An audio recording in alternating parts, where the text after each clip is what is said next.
자리에 일어나셔서 예배 자리로 나아가도록 하겠습니다.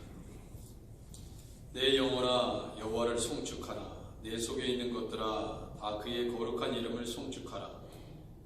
내 영혼아 여호와를 송축하며 그의 모든 은택을 잊지 말지어다. 그가 내 모든 죄악을 사하시며 내 모든 병을 고치시며 내 생명을 파멸해서 속량하시고 인자와 긍휼로 관을 씌우시며 좋은 것으로 내 소원을 만족하게 하사 내 청춘을 독수리같이 새롭게 하시는도다. 아멘.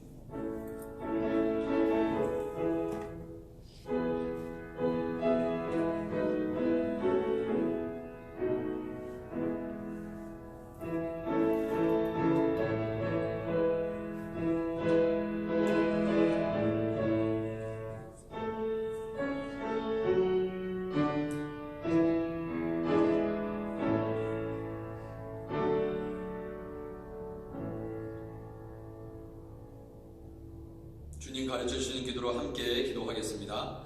하늘에 계신 우리 아버지여, 이름이 거룩히 여김을 받으시오며 나라 임하옵시며 뜻이 하늘에서 이룬 것 같이 땅에서도 이루어지이다. 오늘날 우리에게 일용할 양식을 주옵시고 우리가 우리에게 죄진 자를 사해 준 것 같이 우리 죄를 사하여 주옵시고 우리를 시험에 들게 하지 마옵시고 다만 악에서 구하옵소서. 대개 나라와 권세와 영광이 아버지께 영원히 있사옵나이다. 아멘. 자리해 주시기 바랍니다. 우리 8장 우리 함께 힘차게 찬양하겠습니다.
시편 103편 12절 이하에 말씀하기를 동이 서에서 먼 것 같이 우리의 죄가를 우리에게서 멀리 옮기셨으며 아버지가 자식을 긍휼히 여긴 같이 여호와께서는 자기를 경외하는 자를 긍휼히 여기시나니 이는 그가 우리의 체질을 아시며 우리가 단지 먼지일 뿐임을 기억하심이로다. 인생은 그날이 풀과 같으며 그 영호가 들의 꽃과 같도다. 그것은 바람이 지나가면 없어지나니 그 있던 자리도 다시 알지 못하거니와 여호와의 인자하심은 자기를 경외하는 자에게 영원부터 영원까지 이르며 그의 의는 자손에게 이르리니 곧 그의 언약을 지키고 그의 법도를 기억하여 행하는 자에게로다. 그렇습니다. 우리는 단지 먼지일 뿐입니다. 풀과 같이 있다가 사라지는 그 영화는 들의 꽃과 같이 지나갈 것입니다. 그러나 자기를 경외하는 자를 영원부터 영원까지 지키시고 보호하신다고 말씀하였사오니 주여 우리로 하여금 하나님을 경외케 하옵소서. 주님 앞에 지은 모든 죄를 이 시간 회개하고 주여 은혜를 베푸소서. 함께 기도하겠습니다. 하나님 우리에게 은혜를 베푸소서. 주를 경외하는 자들의 입술을 지키시고 성령으로 하나님 우리를 깨끗게 하사 온전히 하나님만을 영화롭게 하는 귀한 은혜가 있게 하옵소서. 주여 우리로 하여금 더욱더 하나님께 영광을 올려드리는 예배되게 하옵소서. 아버지 아버지께서 기뻐하시는 선한 역사가 되게 하옵소서. 아버지, 늘 하나님께서 우리 하크네시아 교회 성도들의 회개 기도를 받으시고 아버지 이 땅을 고치시고 내 속에 있는 모든 불의와 악독과 아버지 모든 죄악들을 하나님께서 아버지 깨끗게 하사 아버지 거룩하신 주의 아버지 세마포를 입을 수 있도록 하나님 아버지 도와주옵소서. 오 주여 은혜를 베푸소서. 주님의 놀라우신 하나님의 사랑으로 충만케 하옵소서. 아버지 하나님 역사하여 주옵소서.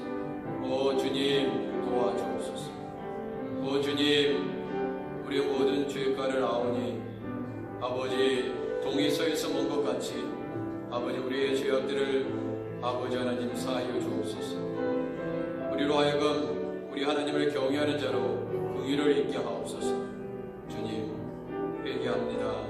용서하옵소서. 주님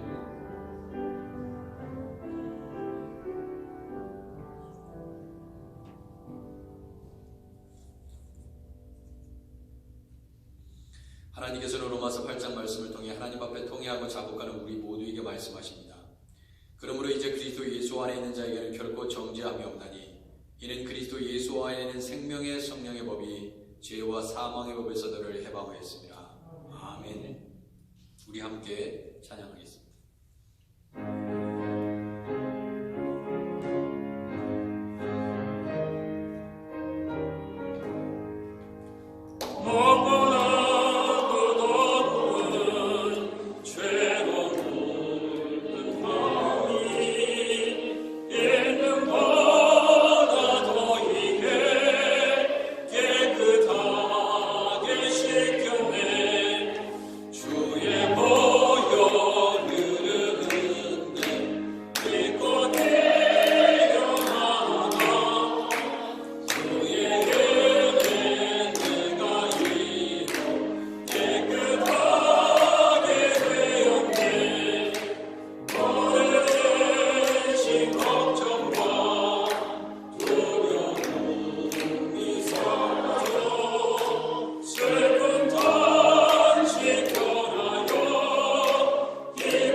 감사와 영광을 하나님께 올려드립니다. 하나님께서 우리 하크네시아 교회에서 예배드리는 모든 성도들에게 큰 하나님의 은혜가 임하게 될 줄 믿습니다.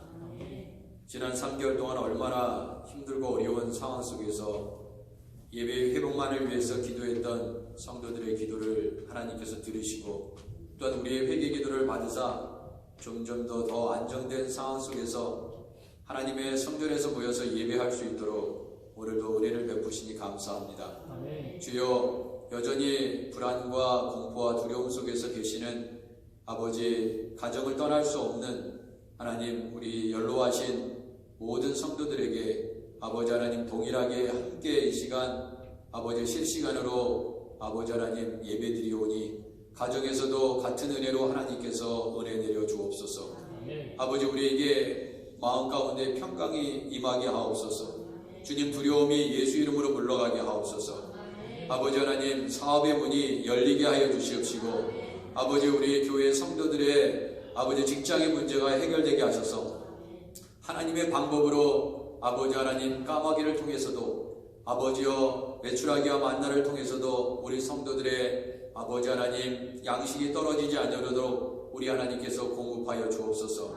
우리 주님께서 오늘도 아버지 하나님 그 어떠한 육의 양식보다 아버지 영의 양식을 사모하여 나왔사오니 주여 이렇게 주님을 사모하는 귀한 종들의 아버지 기도와 아버지 그 마음의 소원을 응답하여 주시고 아버지 하나님 이 어둠의 아버지 하나님 악한 아버지의 세상 속에서 아버지 빛을 발하며 주님께 영광을 돌리는 우리 하크네시아 교회 늘 하나님의 기적과 아버지 은혜가 강물처럼 흐르는 교회 될 수 있도록 주여 늘 사랑과 은혜가 넘치는 사랑 공동체가 되게 하옵소서.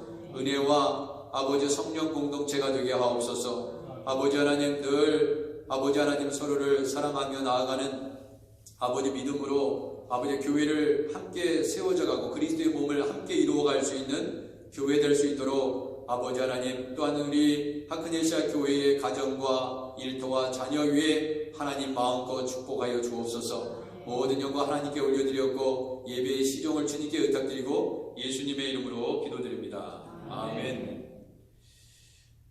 예, 오늘 하나님께서 우리에게 주시는 말씀은 고린도전서 14장 36절에서 40절까지 말씀입니다. 고린도전서 14장 36절에서 40절까지의 말씀을 함께 교독하도록 하겠습니다.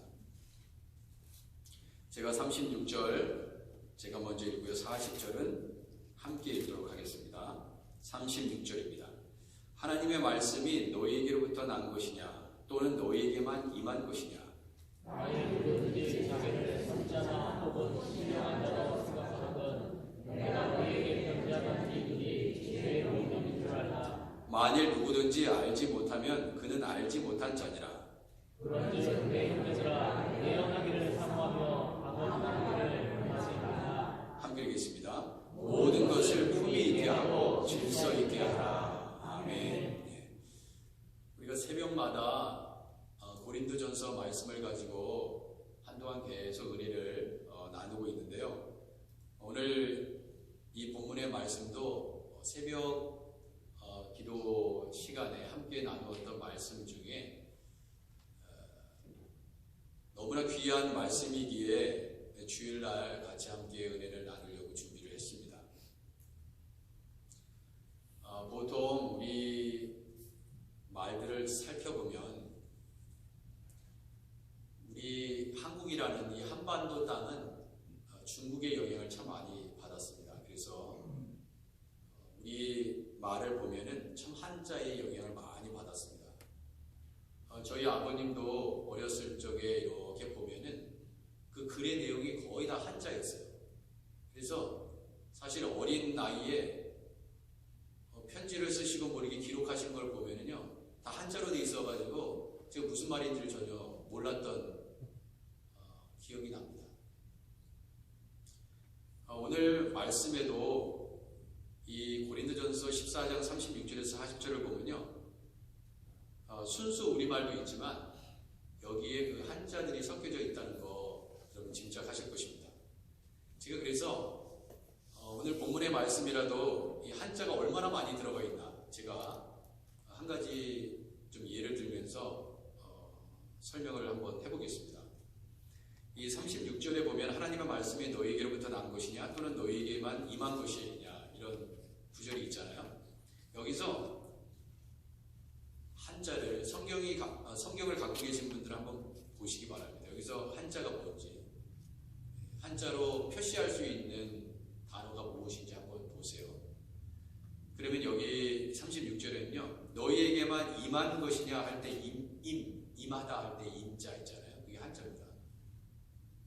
근데 37절에 가면요 훨씬 더 많은 단어가 한자로 되어 있습니다. 이 만일도 한자예요. 누구든지 자기도 한자고요. 선지자 더더욱 그렇죠. 혹은 할 때 이 혹자도 한자입니다. 신령한 자, 신령이라는 뜻도 한자고요.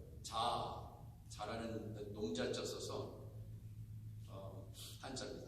그 다음 편지는 더더욱 그렇고 주의 명령할 때 주도 한자고요. 명령도 한자죠. 너무나 많아요. 그 다음에 39절 내려가 보면 그런즉 내 형제들한테 형제 예언이란 말도 그렇고 그렇고 사모라는 말도 그렇고 밤은 금하지 말라 금자도 마찬가지입니다. 모든 것을 품위 있게 하고 질서 있게 하라고 할 때도 품위도 한자입니다. 질서도 한자예요. 그래서 총 19개의 한자가 들어가 있습니다. 그래서 그 한자를 잘 아셔야지 우리말로 번역되어 있는 성경의 말씀을 여러분 더 잘 이해하실 수 있어요. 그래서 제가 오늘 대단히 중요한 말씀 중에 이 품이라는 한자를 좀 풀어드리려고 합니다. 품이. 참 품이라는 것은 저 사람 참 품위가 있어 이런 말 많이 하잖아요. 우리가 만약에 그를 그리스도인의 삶 가운데 적용해 보면 어떨까요? 정말 품위 있는 그리스도인이야. 이게 최고의 칭찬 중에 하나겠죠. 자, 그래서 이 품이라는 말을 이렇게 보면요, 이 품자는요, 이제 한자를 그래도 어르신들은 많이 사용했던 것으로 알고 있습니다. 저도 중학교 때 한문 선생님이 계셨어요. 그래서 그 한문 선생님 너무 여자 선생님이었는데 정말 너무 잘 가르치셨어요. 그래가지고 한문 시간이 되게 즐거웠던 적이 있었습니다. 그래서 한자 많이 외우려고 해서 저도 노력했는데 많이 까먹었는데 이 품이라는 이 품자에 보면은 이 품자가 입구자가 3개가 이렇게 구성이 돼서 만들어진 거예요. 그러니까 입구자가 맨 위에 있고 그 밑에 2개가 입구자가 2개가 있습니다. 하나가 맨 위에 있고 그래서 이렇게 삼각형을 이렇게 생각하시면 됩니다. 그래서 입구자 하나, 그 밑에 2개. 그게 품자예요. 오늘 그 말씀에 입이 3개 보이다 그랬잖아요. 입이 3개. 입구자가 3개 보이고 그게 품이에요. 그러면 이게 뭐냐면 모든 것을 품위 있게 하고 질서 있게 하라는 것은 뭐냐면 품위는 어디서부터 오냐면 입에서부터 온다는 것입니다. 입이 모여서 입이 쌓여서 만들어지는 것이 품이라는 거예요.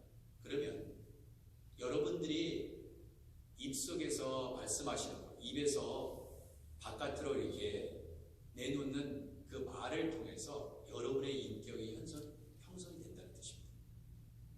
여러분들이 무슨 단어를 사용하시건 어떻게 얘기하시건 그 사람의 인격을 가늠하는 기준은 그분이 어떠한 말을 사용하느냐에 따라서 그 품위가 결정된다는 뜻이고 그것이 마음속에 있는 것을 입을 통해서 말하게 됩니다. 그래서 품이라는 그 단어가 갖고 있는 굉장히 중요한 의미다.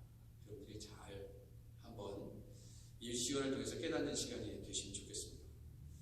세상에서 일어나는 많은 일들을 보면요, 가정에서도 마찬가지고 사회에서도 여러분 직장생활 하면서 그렇고 교회에서도 아주 동일하게 적용됩니다.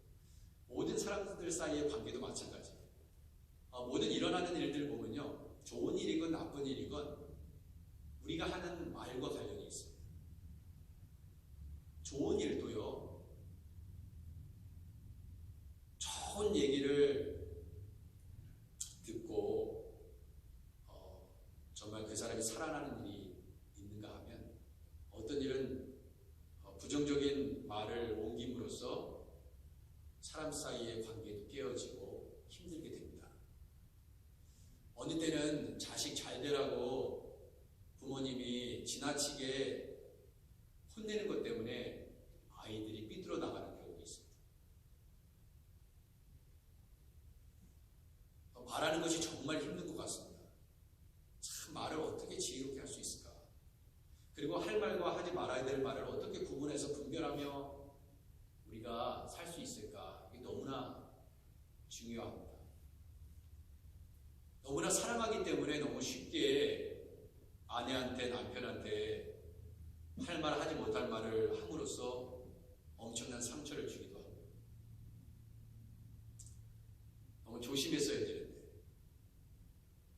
너무나 칭찬하는 말도 스포일하게 만들 수도 있고요. 그렇죠? 너무 또 강하게 비판한 것 때문에 그 영혼이 어려움을 당할 수도 있고요. 격려와 사랑이 필요한데 그 그것을 적절하게 하지 못해서 오는 어려움도 있습니다. 그래서 제가 이렇게 말씀을 묵상하면서 참 회개를 많이 하게 됐습니다. 정말 우리가 마지막 성도의 삶이라는 것은, 그리스도의 삶이라는 것은 결국 말을 조심해야겠구나. 이거 정말 잘하면 온전한 사람이라는 거잖아요. 아무리 좋은 말도 너무 지나치면요, 그 효과가 떨어집니다. 꼭 해줘야 될 말인데 하지 않으면요, 또 동일한 그런 어려움도 있고요. 그래서 성경에는요, 이 말과 관련되어 있는 얘기 참 많습니다. 여러분, 성경이라는 게 뭐예요? 하나님의 말씀이죠. 하나님께서 말씀하시는 것을 기록된 말씀이 성경이죠. 그 하나님께서 말씀하시는 것을 통해서 그의 인자하심을 우리가 경험하는 것이고, 하나님의 말씀을 들으면서 하나님은 이런 분이시구나, 하나님의 성품을 알게 되잖아요. 그래서 어떤 사람을 이렇게 우리가 평가한다고 그러면 좀 이상하고, 그 사람에 대한 어떤 됨됨이랄까, 인격이라 그럴까, 그 품위는 그 사람이 어떤 언어를 사용하고 어떻게 말을 전달하고 그거에 달려있어요. 골로새서 4장 6절에 보면요, 너희 말을 항상 은혜 가운데서 소금으로 고르게 한 것 같이 하라 했습니다. 너무나 귀한 말씀이에요. 너의 말을요, 우리가 하는 말 항상 은혜 가운데서 해요. 하나님의 은혜 가운데서.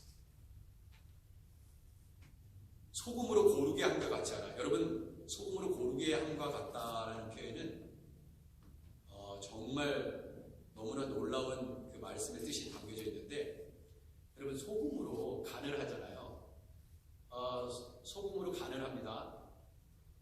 그런데 이 간을 잘해야지 그 음식이 그 맛이 결정돼요. 음식 솜씨는 어디에 달려있냐? 그 간을 얼마나 잘 맞추냐? 그거에 달려있거든요. 그러니까 소금을 너무 많이 주면 어때요? 엄청 짜죠. 그래서 못 먹습니다. 거기에 영양분이 가득한 음식물이 다, 야채, 고기, 여러 가지 식재들이 다 있다 하더라도 소금을 너무 많이 넣어가지고 짜버리면 못 먹어요. 근데 너무 또 싱겁다, 그러면 그거 먹겠습니까?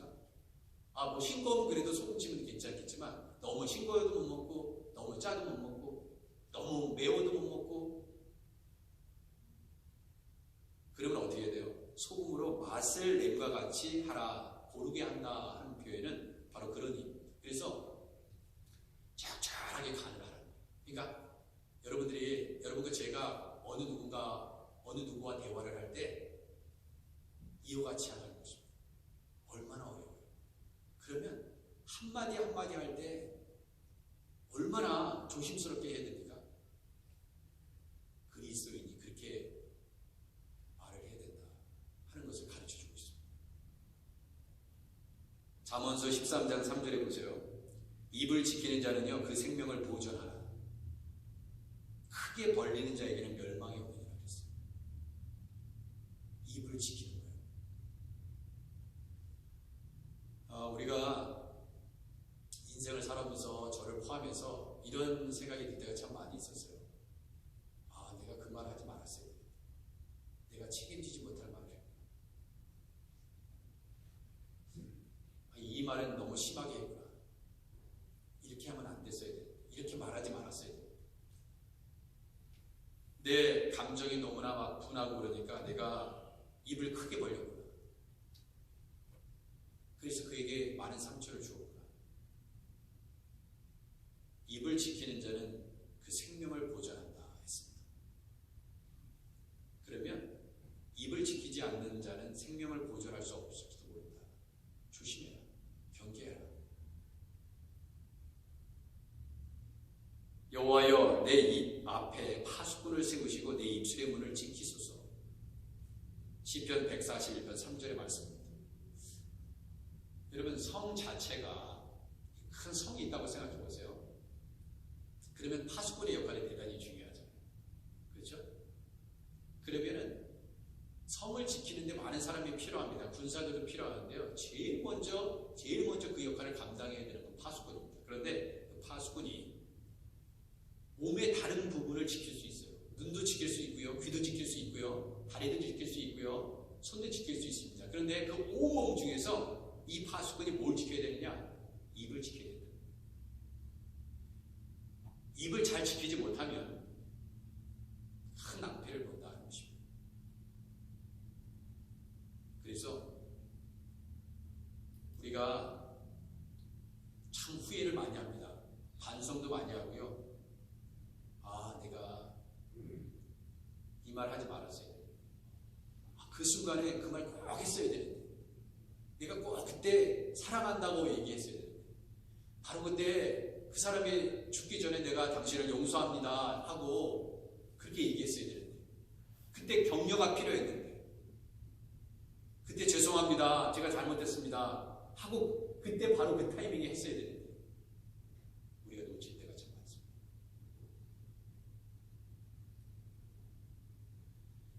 잠언서 10장 19절에도 이런 말씀을 합니다. 말이 많으면 허물을 면하기 어려우나 그 입술을 제어하는 자는 그 지혜가 있느니라. 그러면요, 그 입술을 제어하는 것이 정말 힘들다는 얘기예요. 쉬우면 이렇게 기록되지 않습니다. 그렇게 내 입술을 제어하는 것이 너무나 쉬운 일이라면 우리 하나님이 뭐 다 할 수 있는 건데 뭐하러 이거 이렇게 기록하고 있겠어요? 잘 할 수 없기 때문에 그런 거예요. 아마도 부부 사이도 마찬가지일 거예요. 아마 아내가 그때 그 얘기를 한 것이 아직도 해결되지 않고 아마 쓴뿌리로 남아 계신 분이 분명히 있을 거예요. 한번 물어보세요. 남편이 그 말 했기 때문에 평생 동안 이 가슴에 그때 했던 그 아픔, 그 고통, 그 여전히 씻겨내가지 않고 해결되지 않은 상처들이 분명히 있을 거예요. 한번 진지하게 한번 물어보세요. 내가 화 안 낼 테니까 한번 얘기해봐. 한번 해보세요. 그러면 분명히 있습니다.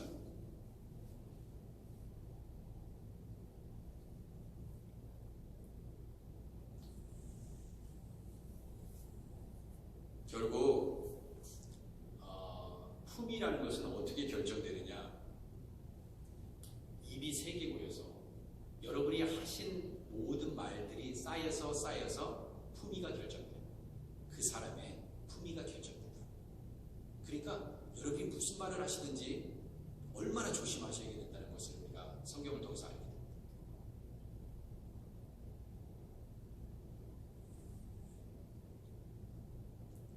야고보서 3장 2절의 말씀, 우리가 다 실수가 많으니 만일 말에 실수가 없는 자라면 곧 온전한 사람이라. 능히 오금도 굴리시리라. 제가 우리 모두가 마찬가지입니다. 저를 포함해서 여기 계신 모든 분들 다 마찬가지신데 우리가 주님의 일을 참 열심히 하세요. 참 얼마나 귀한 분들이 교회에서 섬기십니까? 정말 99.9% 너무나 본인에 대해서 섬긴다. 그런데 우리가 안타까운 것은 뭐냐면 말로 다 까먹으시는 분이 있어요. 전체적으로 보면요, 월등히 10점 만점에 9점 이상 저 사람은 정말 그리스도인이에요. 그런데 그분이 말하는 것 때문에 빛을 발하지 못해요. 너무나 귀한 분이고 꼭 필요한 분이고 너무나 귀한 일꾼인데 말을 지혜롭게 하지 못한 그런 부분 때문에 너무나 그 가치를 다 30배, 60배, 100배 발휘하지 못한다. 대부분 다 우리가 그렇습니다.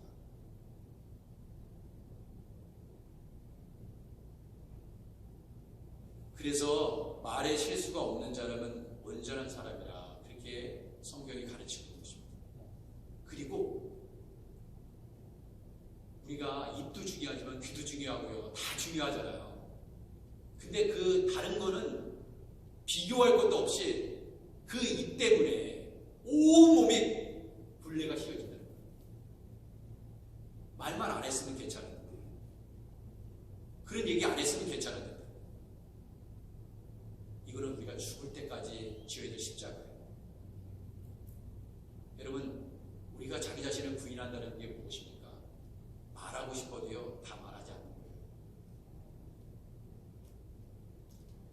활발하고 성격이 급하고 좀 남편이 좀 화도 잘 내시고 하시는 그런 가정이 있으시죠? 뭐 거꾸로 되는 경우도 있지만, 그랬을 때 아내가 남편이 하고 싶은 말 다 하시면서 샀어요? 그렇게 하지 못합니다.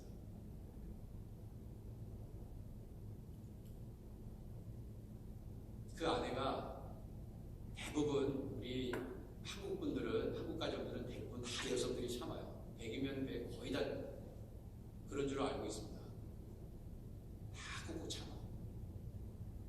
지난주에도 제가 말씀드렸지만, 약한 자가, 사실 약한 것 같지만, 약한 자가 참는 것 같지만, 그 약한 자의 참음으로 인해서 그 가정이 지켜진다.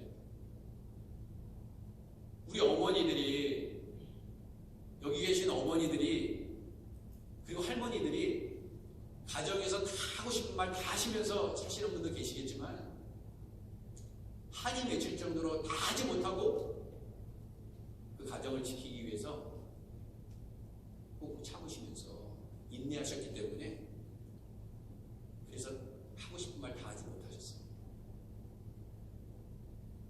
왜? 여러분, 말은요, 많이 한다고 좋은 것도 아닙니다. 또 너무 적게 한다고 좋은 것도 아니고요. 적당히 해야 됩니다. 그래서 결국 이 품이라는 말은 어떠한 의미냐면, 다른 성경을 찾아보면요, 모든 것에 품이 있게 하라는 말은, 다른 새 번역을 보시든 그 다음에 현대어 성경을 보시든 다른 개역 개정은 품이 있게라고 해가지고 이 단어를 정말 품이 있게 만들었는데, 사실 적당하게 하라는 말입니다. 말 적당하게 하라. 지나치게 하지 마라. 말을 할 때와 안 할 때를 잘 구분하고, 말의 높낮이를 조절하고, 말에 짧고 긴 말들을 잘 적절하게, 조화 있게 적절하게 하라는 뜻입니다. 그게 품이 있게 하는 거예요. 품위가 결정되고 인격이 결정됩니다. 그게 이 말입니다. 그래서 말은요, 그 사람의 인격의 그림자예요. 말 이꼴 인격이라고 얘기할 수 없지만, 그 사람이 말하는 것을 보면 그 사람의 인격이 드러나고요, 그 사람이 말을 하는 걸 보면 그게 성품이 드러납니다.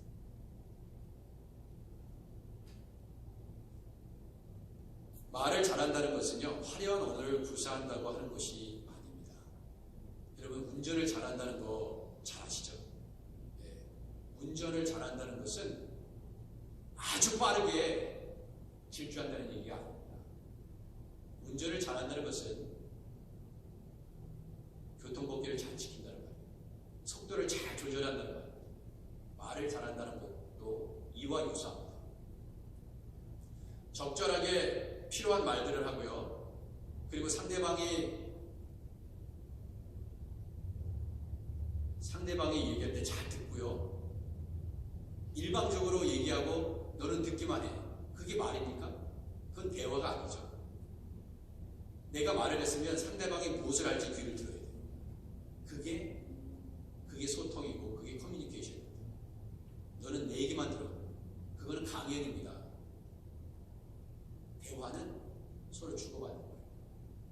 그것이 깨어지면, 그리고 하지 못할 말, 할 말을 구분하지 못하고 해버리게 되면 그 사람과의 관계는 깨어집니다. 우리가 다 그렇게 살았습니다. 그런데 이제 앞으로, 지금까지는 그렇게 살아왔어도 이후로 내가 저 사람과 바른 관계를 형성하고 싶다 하면, 이런 것들을 고치지 않으면 이런 문제는 끊임없이 반복될 것입니다. 그리고 온전한 그리스도인이 되려면 어떻게 돼요? 말에 실수를 줄여야 돼요.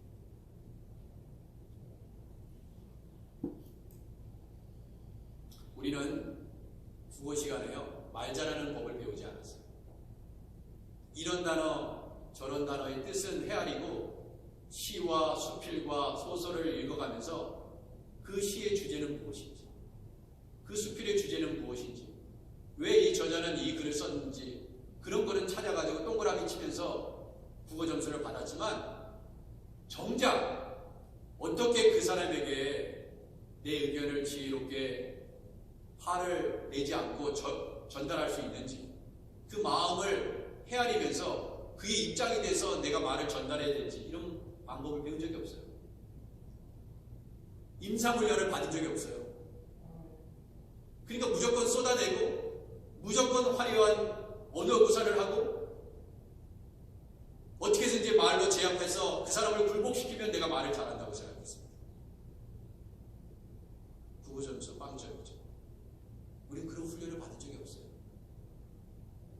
그러면 어디서 받아야 되느냐? 교회에서 받아야 되더라고요. 교회에서. 모든 인간관계도 마찬가지입니다.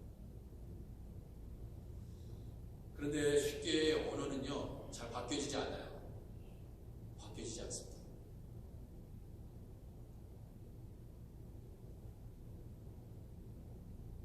결국 그리스도인은요, 말만이 아니라 모든 것을 품위 있게 하라고 늘 말씀하고 있잖아요. 모든 일이 그랬다는 거예요.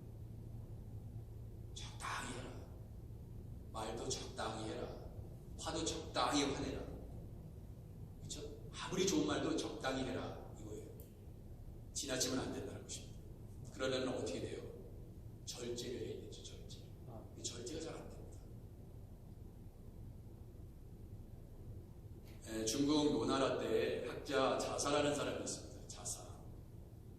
이 자사라는 사람이 쓴 유명한 책이 있죠. 그게 뭐예요? 중용입니다. 이 중용의 뜻을 잘 헤아리면 품위 있게, 모든 일에 그리스도인들은 품위 있게 하라. 그 말을 좀 더 우리가 한국적인 상황과 정서 속에서 좀 더 쉽게 이해할 수 있는데, 자, 이 중용의 중자는요, 가운데 중자거든요. 여러분 가운데 중자 어떻게 생긴지 아시죠? 이 중자는 지나치거나 모자람이 없이 도리에 맞는 상태를 가리켜 가운데 중자를 씁니다. 즉, 지나치거나 모자람이 없는 도리에 맞는 상태, 즉 정도를 벗어나지 않는 것을 중이라 합니다. 지나치지 말아요. 아무리 사랑하는 사람한테, 여러분 젊은 사람한테 저 사람은 젊으니까 내가 막 말하, 함부로 한번 해보세요. 기분 나쁩니다. 나이 드신 분한테 나이 드신 분이 뭐 나보다도 훨씬 더 지식도 없고 뭐 배운 것도 별로 없으니까 열심히 무시해 보세요. 그 사람과의 관계를 이루어질 수 없어요. 젊은 사람은 젊은 사람대로 존중받기를 원하고요. 연세 많으신 분들은 연세 많으신 분이기 때문에 그 자체에 존중받기를 원하는 거예요. 그러므로 누구든지 함부로 하면 안 됩니다.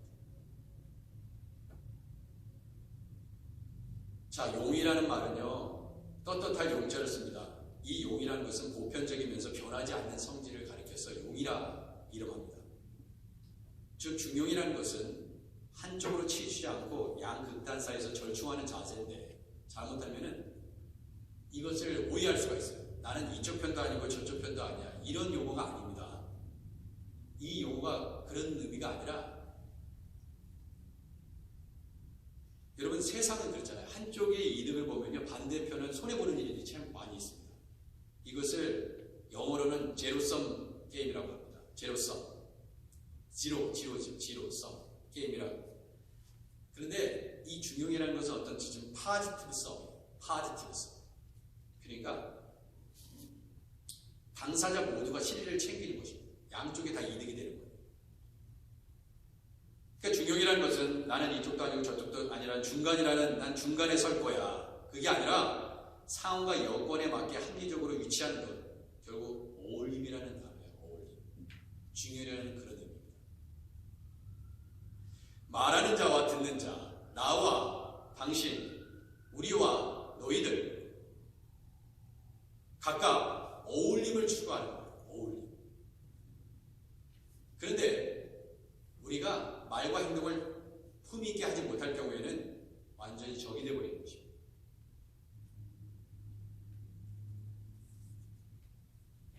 대화를 할 때요, 저 사람하고 원수가 되기 위해서 대화하는 사람이 있습니까? 대화를 한다는 것은 저 사람과 어울림을 이루는 거예요.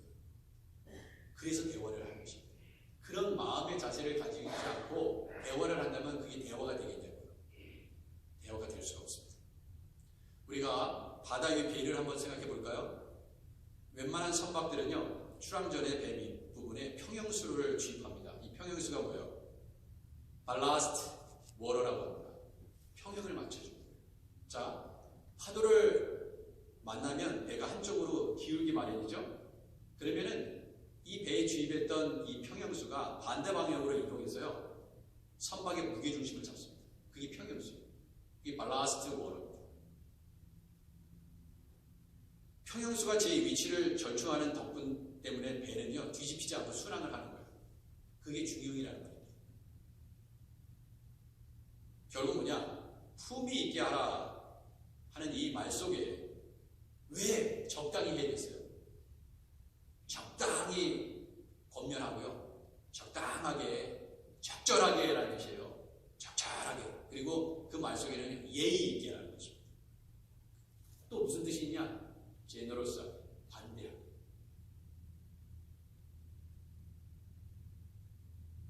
근데 이런 마음을 가지고 대화하지 않으면 다 어려움을 만납니다.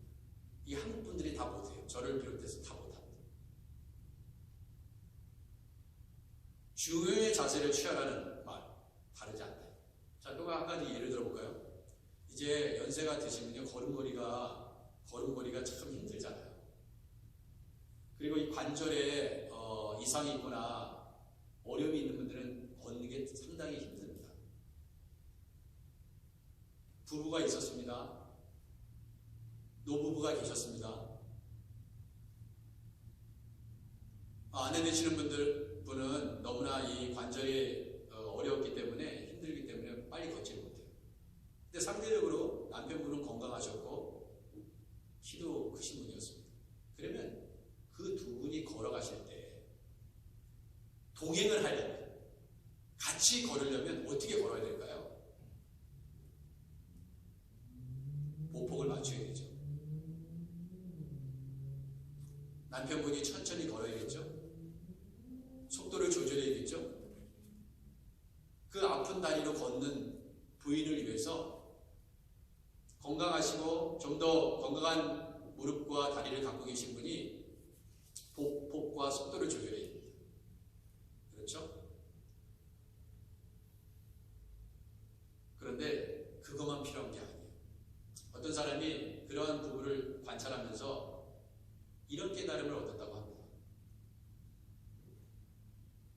여러분, 아내분하고 남편분하고 이렇게 잘 걷는 분들 보면, 물론 떨어져서 이렇게 걷는 분도 많이 계시지만 잘 같은 방향으로 같이 가시는 분을 보면요, 그 보폭을 맞추고 있다는 얘기인데, 근데 대부분 그렇게 하다가도 더 멀리 걷게 되면요, 이게 보폭의 차이가 생기고 그게 오래가지 않습니다. 그래서 부부 사이에 걸음거리가 조절이 잘 안 돼서 앞서거니 뒤서거니 합니다. 그런데 끝까지 같이 가는 사람이 있어요. 누가 그렇게 할 수 있느냐? 손을 잡고 가는 분이 가능합니다. 손을 잡고 못해요. 손만 놓지 않으면 끝까지 같이 갑니다. 근데 손을 놓는 순간 얼마 동안 보폭 맞출 수 있으되 영원히 같이 가지 못해요. 그래서 주님이 우리 손을 붙잡는 것입니다. 우리가 멈췄을 때 우리 주님이 여전히 멈춰서 우리를 기다리고 계신 것입니다. 여러분, 말을 할 때도 마찬가지예요. 말이라는 것은 내 말만 쏟아놓는 것이 아니에요. 그 사람의 입장에 대해서 그 사람의 얘기를 들어야 됩니다. 근데 말을 해놓고 내 얘기는 듣질 않네. 그러면 그 사람과 대화할 것 같아요. 그 사람과 대화하고 싶을 것 같아요? 아무리 옳은 소리도 안 듣게 됩니다. 100이면 다 그래요. 저는 괜찮아요. 저는 계속 들어줄 테니까 저한테 와서 계속 얘기하고 가세요. 관계라는 건 그런 거예요. 내 입장의 말만 듣는 게 아니에요. 상대방의 입장에서도 들어야 되는 것입니다. 그게 뭐냐? 말을 적절하게 하는 뜻이에요. 거기서 품위가 나온다는 거예요. 아내 말 무시하고 있잖아요. 남편이 계속 일방적으로 얘기해봐요. 아무리 옳은 얘기고요. 그 아내가 잘못해서 듣는 훈계조의 말일지라도 다 들어요. 다 옳아요. 남편 말이 옳고요. 어느 때는 아내의 말이 옳습니다. 근데 기분 나빠요. 대화하기 싫어요. 우리가 제일 못하는 게 뭐냐? 말을 제대로 못한다. 여러분 한국말을 못하셔서 말을 못하는 게 아니잖아요. 여러분 한국말을 못하셔서 그런 게 아니잖아요. 아무리 얘기해봤자 소통이 안 돼요. 오히려 말을 많이 할수록 품위가 손상됩니다. 말을 많이 할수록 그냥 실제 말을 안 하는 게 나을 수도 있어요. 침묵하는 걸 배워야 돼요. 말을 아끼는 걸 필요로 합니다. 그게 적절하게 말하라는 거예요. 여러분 어떤 경우에는 말을 많이 이렇게 하시는 분들이 계신데 그거야 여러분 주위에 있는 분들 보시면 아시겠죠.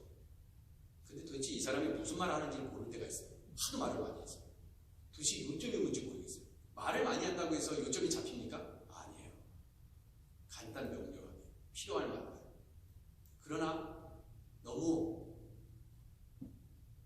말을 적게 해가지고 또 어려움이 생기지 않도록 적절하게 하는 지혜, 그것이 정말 중요하다는 거예요.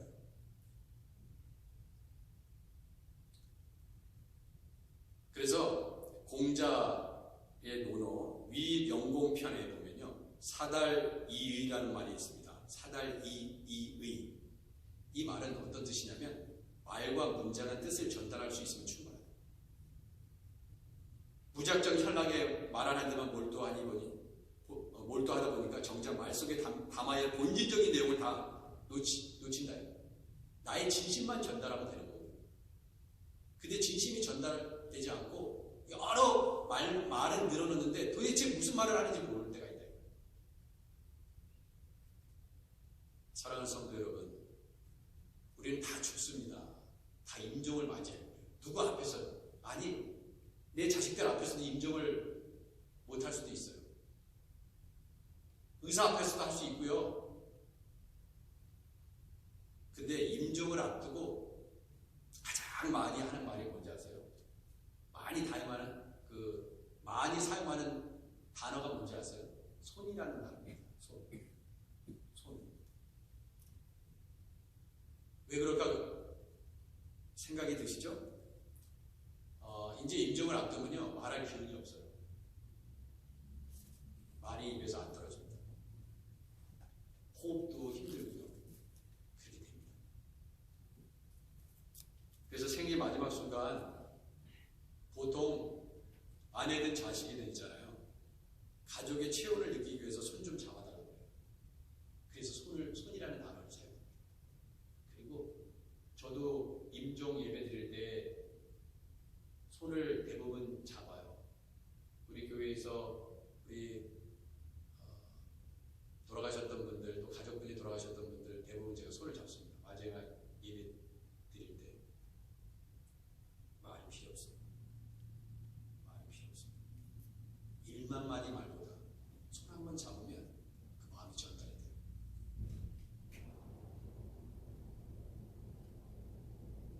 우리가 말을 많이 하는 게 중요한 게 아니라 손을 잡는 게 중요해요.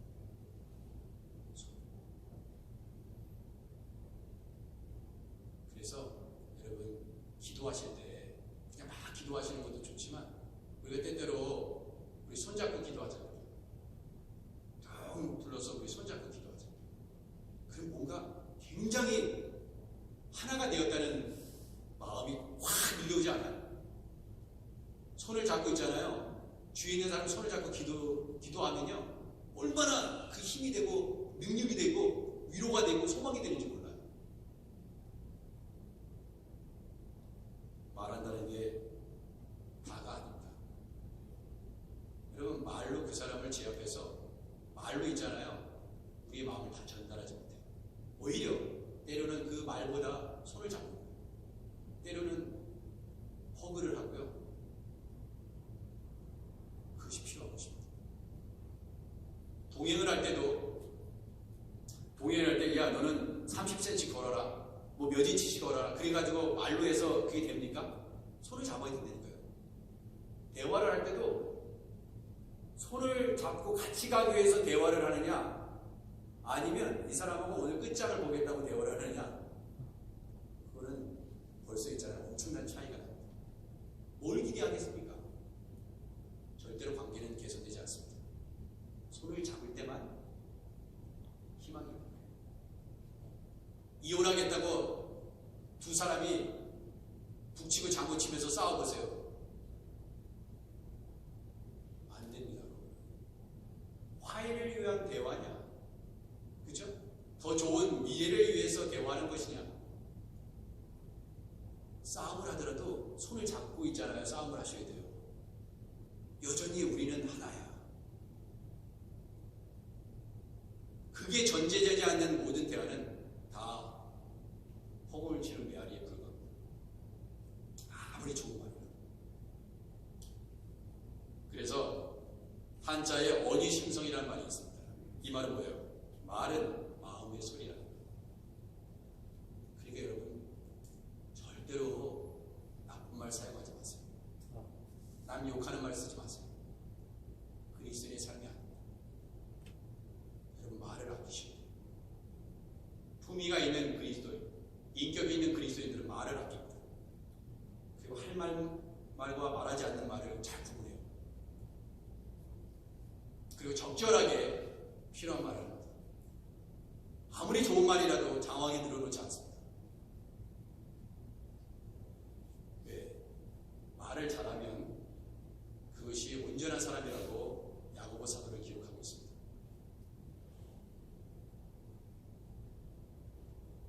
인격이 말을 만들기도 하지만요, 말이 인격을 만들기도 해요.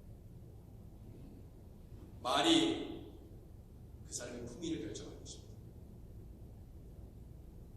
그래서 그리스도인의 어려운 생활은 너무나 중요한 거고, 우리가 죽을 때까지 있잖아요. 훈련받아야 돼요. 여러분, 말해놓고 후회하지 않은 적이 없으시죠? 다 후회한 적이 있어요. 내가 그 말 안 했어요. 내 아내한테 옷을 바꾸나 내가. 그런 게 얼마나 많아요. 집에 가서 한번 물어보시겠어요? 굉장히 많은 거예요. 저를 포함해서.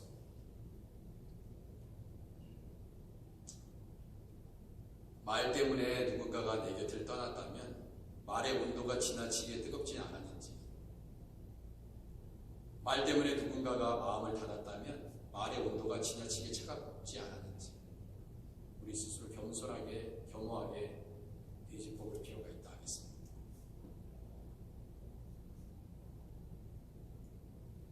말이 많다, 다언이다. 다언은요, 그래서 성경에도요, 말을 많이 하지 말라고 얘기합니다. 왜? 다 좋은 말인데 어느 때는 실수하거든. 기분이 확, 여태까지 계속 좋은 말 듣다가 갑자기 무슨 엉뚱한 얘기를 딱 하는 순간 그 이전에 좋은 얘기는 다 기억나지 않고 나쁜 기억만 기억이 납니다. 그게 문제는 거예요. 인간은 그래요. 좋은 기억은 없어요. 다 나쁜 기억만 남아요. 그렇게 돼버립니다. 결국. 그 사람과 좋았던 추억은 다 없어져요. 나쁜 기억만 그 사람을 지배해버립니다.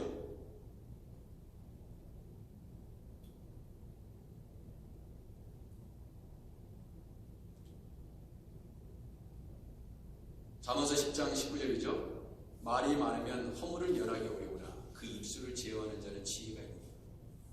참 어려운 일입니다.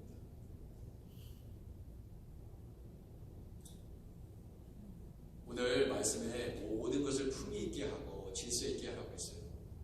그러니까 이 품위의 가장 기본은요,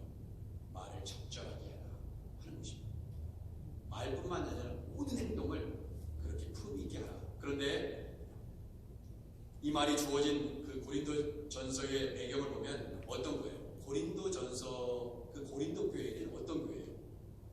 정말 대단한 사람들이 많았어요. 예언하는 사람도 있었고요, 방언 통역하는 사람도 있고, 영혼 분별하는 은사가 있었고요. 그 성령을 통해서 엄청난 은사를 받은 사람들이 고린도 교회에 가르쳤습니다. 근데 문제는 더 크게 일어났어요. 참 이상하잖아. 아니, 성령께서 역사하시는 교회인데 왜 이렇게 문제가 많아? 그렇게 은사가 많이 나타나는데. 지금 오늘 주신 말씀을 보면, 그 내용을 보면 보세요. 37절. 만일 누구든지 자기를 선지자 혹은 신령한 자로 생각하거든 내가 너에게 편지하는 이 글이 주의 명령인 줄 알아. 이건 내 생각이 아니다. 주의 명령이다 그래요. 누구한테? 네가 네 자신이 선지자나 신령한 자로 생각해? 너 교회에서 중요한 사람이야? 너 정말 신령한 사람이야? 그러면 내가 너희들한테 이 편지를 쓰는데 이 글은 내 편지가 아니라 주의 명령이야. 이렇게 얘기해요. 그런즉 내 형제들아, 예언하기를 사모하며 방언하기를 금하지 말라. 금하지 말아야죠. 예언이 하나님의 말씀인데, 방언, 우리의 영혼이, 우리의 영이 하나님께 기도하는 건데 금하지 마라. 금하지 말고, 예언도 폐하면 안 되고 해야 되는데, 너 이거 기억해. 모든 것을 품위 있게 하고 질서 있게 해.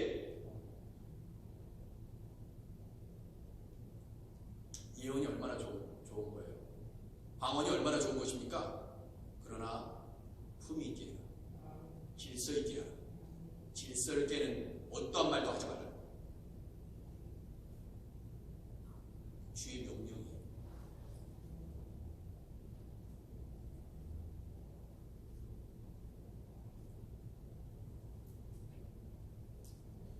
여러분, 사랑하는 어머니들이 서두에서 말씀드렸죠. 그 가정을 지키기 위해서 하고 싶지만 하지 않고 꼭 참고 그 가정을 지키셨습니다. 교회도 마찬가지. 내가 원하는 대로 다 말하는 것이 아니에요. 왜요? 그로 말미암아 질서가 깨집니다. 그러므로 그리스도인들의 그 인격은 별로 말로 시작해서 모든 것이 다, 그것이 모든 것을 품위 있게 하고 질서 있게 하라고 말씀하고 있는 것입니다. 입에서 4장 29절입니다.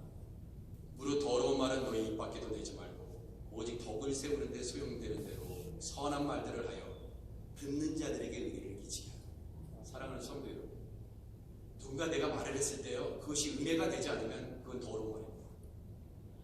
죽이는 말이고, 누구를 비방하는 말, 그 말들은요 절대로 덕이 되지 않습니다. 그게 더러운 말이에요.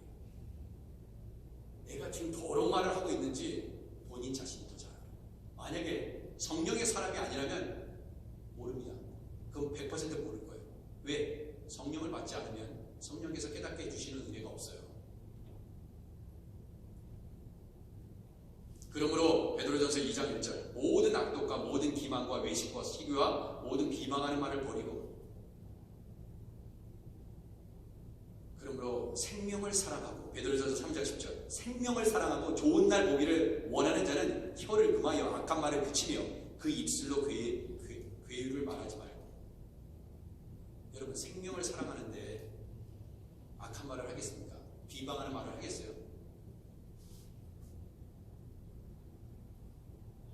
베드로전서 4장 11절, 만일 누가 말하려면 하나님의 말씀을 하는 것 같이 하고. 우리가 하나님이에요. 우리 하나님 아니에요. 근데 하나님의 말씀을 하는 것 같이, 하나님이 말씀하시는 것 같이 하라는 거예요. 누가 말하려면 많이. 그렇게 하지 못할 것이면 말하지 마라. 누가 봉사하려면 하나님이 공급하시는 힘으로 하는 것 같이 하라. 자기 자랑하기 위해서 나 이렇게 봉사해, 나 같은 사람이 있어 우리 교회, 그거 자랑하기 시작하면요, 그것은, 그 공력은 다 불태워집니다. 그래서 교회에서 무슨 일을 하시든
되지 않게 하옵소서. 덕을 세우는데 소용되는 대로 선한 말들을 하여 모든 듣는 자에게 은혜를 끼치게 하옵소서. 예수님의 이름으로 기도드립니다. 아멘. 우리 찬송 50장 부르시면서 준비한 헌금하겠습니다.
우리에게 꼭 필요한 영의 양식을 우리에게 허락하신 줄 믿습니다.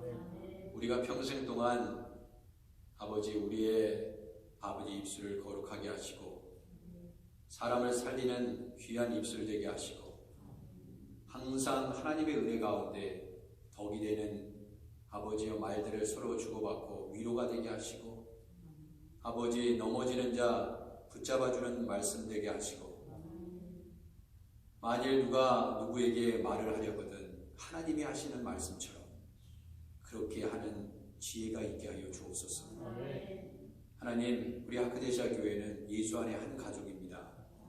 주여, 그 어느 누구도 서로 비방하지 않게 하시고 헐뜯지 않게 하시고 상대방의 입장에서 상대방의 마음을 헤아려 아버지 하나님 서로의 마음을 열고 손을 붙잡고 동행하는 복을 누리게 하여 주옵소서.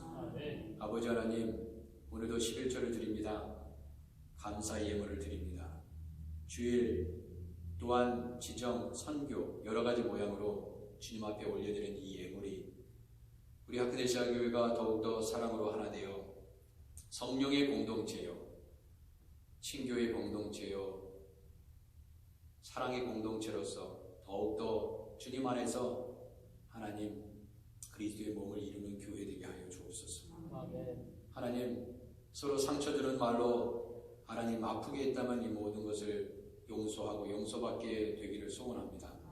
주여, 다 우리가 부족하여 아버지 말이 많아 아버지 해야 될 말 하지 말아야 될 말 아버지 하나님 분별하지 못하고 했사오니 주여 이 모든 죄악을 용서하여 주시고 아버지 깨끗게 하시고 정결하게 하셔서 하나님의 사람으로 다시금 빚어 주옵소서. 주여, 우리 교회를 귀하게 사용하셔서 이 뉴욕 땅에 필요한 교회, 아버지 생명을 살리는 교회, 지금도 많은 영혼들을 아버지 정말 죽어가는 많은 영혼들을 살리는 교회, 세계 선교를 감당하는 교회, 전도를 통하여 아버지 하나님 그리스도의 복음이 전파 아버지 되는데 우리 교회를 귀하게 사용하여 주옵소서. 하나님, 소금이 맛을 잃어버리면 아버지 하나님 버림받게 된다고 했습니다. 쓸데없어 버린다고 했습니다. 아버지 주님, 우리로 하여금 아버지 이 소금을 통하여 맛을 낼 수 있는 귀한 아버지 아크네시아 교회 되도록 은혜를 베풀어 주옵소서. 아버지 귀한 예물을 통해서 영광 받으시는 가정마다 사업이 번창하게 하시고 기업이 일어나게 하시고 직장의 문이 열리게 하시고 아버지 정말 드리는 성기를 하나님 기억하여 주시고 아버지 우리에게 먹을 것과 입을 것을 아버지 공급하시는 좋으신 하나님, 신실하신 하나님, 그 좋으신 하나님을 오늘도 경험하며 아버지 우리의 모든 삶을 맡겨드리는 아버지 귀한 우리 성도들이 되게 하여 주옵소서. 아버지 하나님, 가정에서 예배드리는 분들 계십니다. 여전히 하나님 아버지 두려움과 공포 속에서 아버지 하나님 가정을 떠나지 못하는 그분들의 마음과 그들의 아픔을 하나님께서 헤아려 주시옵시고 건강하게 다시 뵐 수 있을 때까지 아버지 우리 교회의 모든 연로하신 분들을 붙잡아 주시고 아버지 가정마다 아버지 하나님 주님 회복시키시는 하나님의 능력을 경험하도록 은혜를 베풀어 주옵소서. 모든 영광 하나님께 올려드리고 예수님의 이름으로 기도드립니다. 아멘. 자리해 주시기 바랍니다.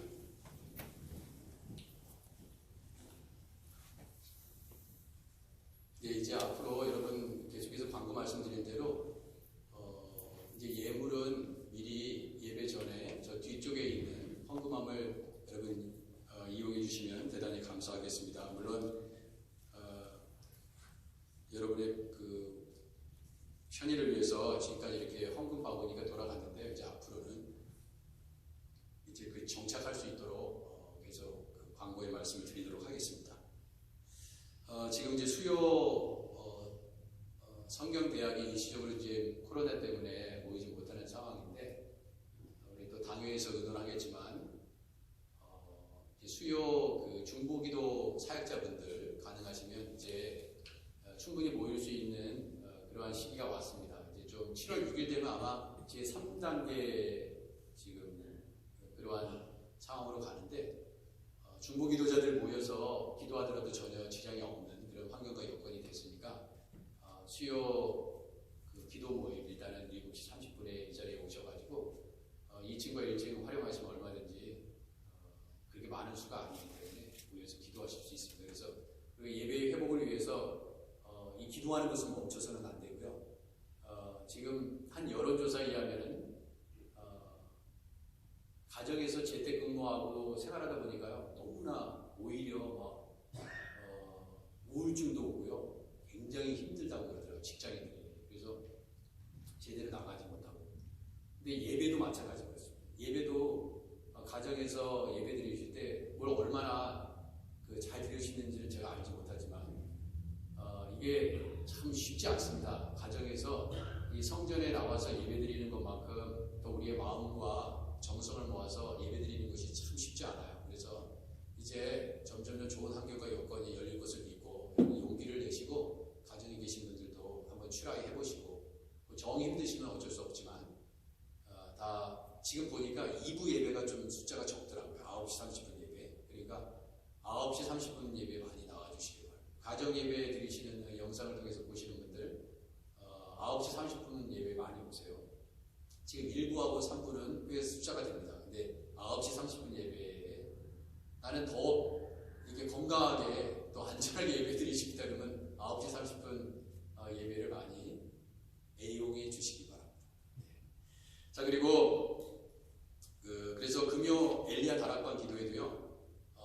우리 유스 아이들은 벌써 지난주에 한 달에 2번이라도 모이기도 해서 기도 모임을 갖는 걸로 알고 있어요. 그래서 어르신분들이 7시 30분에 나오셔서 함께 기도해 주시고 정상적인 모든 포맷을 맞춰서 예배 드리는 건 아니지만 우리가 먼저 기도로 준비하면 좋겠다. 그래서 여러분 7시 30분에 이제 매주 저도 모일 겁니다. 저도 모여서 같이 기도하고 수요 중보기도 모임 때도 같이 기도하는 시간을 가지려고 합니다. 그러니까 여러분 용기를 내시기 바랍니다. 그리고 또 한 가지 또 섭섭하고 아쉬운 가문이지만 우리 선무생 목사님과 사모님 목사 안수 받으시고 또 새로운 사역지에서 또 아브라함 주신 믿음으로 나아가려고 합니다. 여러분들이 그동안 4년 기간 동안 적지 않은 기간이죠. 우리 목사님께서 전도사 기간 동안 청년부와 또 찬양을 열심히 감당해 주셨고 또 많이 우리들 사이에서 정이 많이 들었고, 저도 한 교회에서 오랫동안 있다가 다른 교회로 또 사역지로 옮겨가고, 또 저도 이 교회에 부임받아서 했을 때 정말 힘들고 어려운 부분이 참 많이 있었습니다.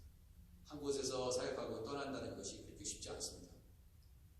그런데 보면 사역자들은 그렇게 항상 저를 포함해서 또 하나님께서 부르시는 곳으로 또 나아가는 것이 또 사역자의 또 삶입니다. 그래서 아쉽고 섭섭하고 또 그런 어려움이 있지만 축복하는 마음으로 우리 서 목사님 네 분이 담담하게 정말 주의 길을 갈 수 있도록 많이 기도해 주시고, 잠깐 나오셔서 우리 인사하실 때 목사님 가는 길에, 사모님 가는 길에 우리 주님 성령으로 동행해 주셔서 주님께서 이미 다 예비하시고 또 하나님 목회하는 그 현장을 주님께서 분명히 기름 부으시고 인도하실 것을 믿고 이 크게 격려의 박수를 부탁드리겠습니다. 잠시 기도하겠습니다. 하나님, 우리 서 목사님, 서 사모님, 우리 하크레시아 교회에서 너무나 수고를 많이 하셨습니다. 이제 목사 안수를 받으시고 이제 새로운 장을 하나님께서 열어주시고 아픔과 또 정도 들고 그랬는데 아버지, 그런 아쉬운 부분들이 너무나 많이 있습니다. 주여, 우리의 마음도 아버지 무겁고 아픈 마음이 있지만 우리 목사님과 하나님, 우리 사모님을 기름 부어 우리 하나님께서 세워주셨사오니 주여, 주님께서 아버지 하나님, 주님께서 맡겨주신 양떼들을 섬길 수 있는 아버지 귀한 곳을 예비하시고 인도하시고 그 길을 열어주시며 우리 하나님께서 목사님 네 분에게 지혜와 능력과 은혜를 베푸셔서 아버지 가는 곳마다 성령의 역사가 나타나게 하시고 가는 곳마다 아버지 복음의 아버지 하나님 능력이 나타날 수 있는 귀한 목사님으로 귀하게 사용하여 주옵소서. 필요한 것들을 공급하시고 아버지 아브라함을 통해서 복을 모든 영혼들이 받았던 것처럼 주여 복의 근원으로 삼으사 아버지 복으로 부르사 목사님과 또 사모님을 통해서 이분들의 기도를 통해서 찬양과 아버지 말씀의 섬김을 통해서 아버지 많은 영혼들이 주께로 돌아오는 아버지와 성령의 사역을 나타내는 바울처럼 귀하게 쓰임받는 종이 될 수 있도록 하나님 도와주옵소서. 늘 아버지 우리 교회가 이 두 분의 사역을 위해서 기도하고 아버지의 오가는 아버지 좋은 소식들이 들려올 수 있도록 하나님 은혜 위에 은혜를 더하여 주옵소서. 아버지 하나님께서 아버지 우리 교회를 통해서 더욱더 풍성한 하나님의 일들이 일어나고 아버지 목사님 네 분을 통해서도 동일한 하나님의 은혜가 임하게 하옵소서. 예수님의 이름으로 기도드립니다. 감사합니다. 두 분께 진심으로 감사드립니다.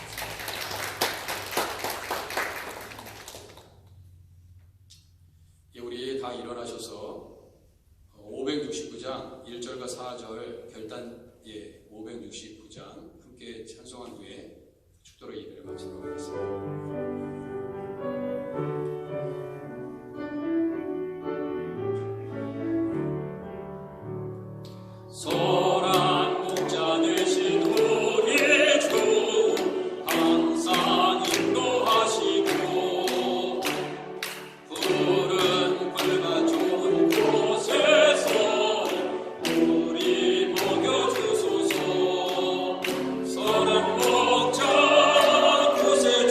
주여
지시는 예수 그리스도의 은혜와 독생자 예수 그리스도를 우리 가운데 보내주시고 예수님을 닮아 살아가도록 힘을 주시고 지혜를 주시고 성령의 입술을 주시는 그 하나님의 놀라운 자비하심과 성령의 역사를 통하여 그동안 수고하고 땀을 흘리며 떠나가는 우리 서목사님 네 분께 그리고 같은 마음으로 서목사님이 하나님의 나라를 위해서 복음의 일꾼으로 사도 바울처럼 크게 하나님께서 쓰실 것을 믿고 떠나보내는 모든 성도들 가운데 그리고 우리 하크네시아 교회의 모든 성도들 머리 위에 이제로부터 영원까지 함께 계시기를 간절히 축원합니다.